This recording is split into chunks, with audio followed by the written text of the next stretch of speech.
Greetings.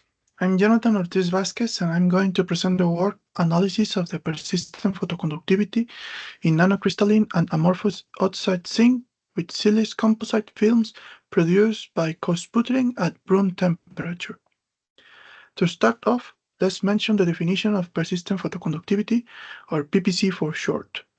PPC is a light-induced mechanism that persists after light excitation is discontinued, meaning that the photoresponse does not cease immediately, but rather stays available for a period of time, this in the range of milliseconds to several days.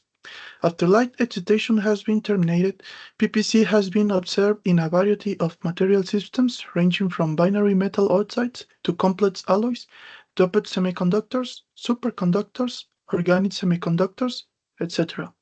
Applications of this phenomenon have been found in optical memory, optoelectronic synapses, solar cells, among others.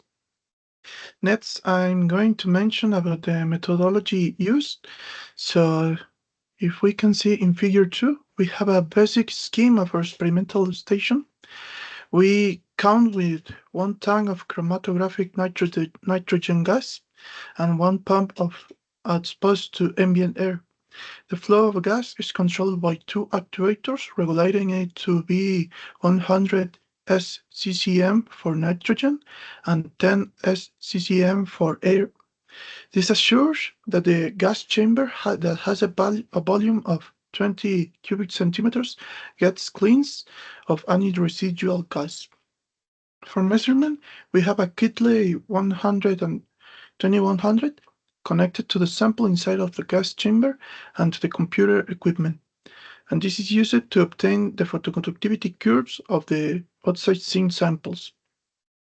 In addition to the photoconductivity curves, the samples also receive a structural, optical, and electrical characterization. In figure 3, we can observe an X-ray diffractogram of a sample of oxide zinc with silice annealed to 450 Celsius degrees. With this graph, the grain size was obtained and found within the range of 0.3 to 50 nanometers. The electrical characterization can be observed on Table 1. The resistivity of the films varies from 0.007 to 1.46 ohm centimeter. Corresponding to the carrier concentrations, the samples have a range of 1 to the power of 17 to 2 to the power of 19. And with the carrier mobility, we obtain from 5.6 up to 44.45. These parameters were obtained using the Hall-van der Pol technique and prove that there is control in the growth of the samples. On figure 4, the images of the surface of the samples can be observed. The pictures were obtained by atomic force microscopy, and the analysis of them showed that the root mean square of roughness is of 2.682 nanometers for the sample as ground and of 0.528 nanoangstroms for the sample annealed at 450 Celsius degrees. In the part of results, we can see in figure 5.A, we have 2 samples being radiated with UV light. The black curve is a sample of oxide zinc with silice grown at room temperature, and the blue one is a pure oxide zinc sample. The period radiation is of 960 minutes, and both have a resistance up to 20 million ohms. We can discern two effects from the curve. One is a fast response, and the second that goes slower. The behavior can be explained observing figure 1, in which we have 2 extended bands and trap levels close to the conduction band due to the oxygen vacancies. The electron concentration in the traps change with the UV radiation.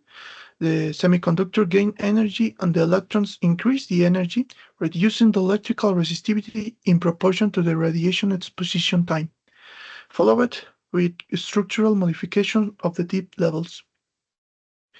On figure 5.B, only the sample of of outside zinc with silice is shown, and it is radiated at different wavelengths or colors of less energy, as well as an attack of pure darkness. The sample didn't show any reaction to any of this, unlike what happened when it was radiated with UV light. Finally, we have a pure crystal of outside zinc in figure 6. This one has longer working period of 1,500 minutes. The sample was radiated with UV light for the first 1,400, and afterwards the radiation was stopped, but with a continued nitrogen flow. The behavior of this crystal can be observed to be very similar to the other samples of outside zinc, with the distinction that is of the sudden increase of resistance found at 1,400 minutes. This is all for my part. Thanks for listening.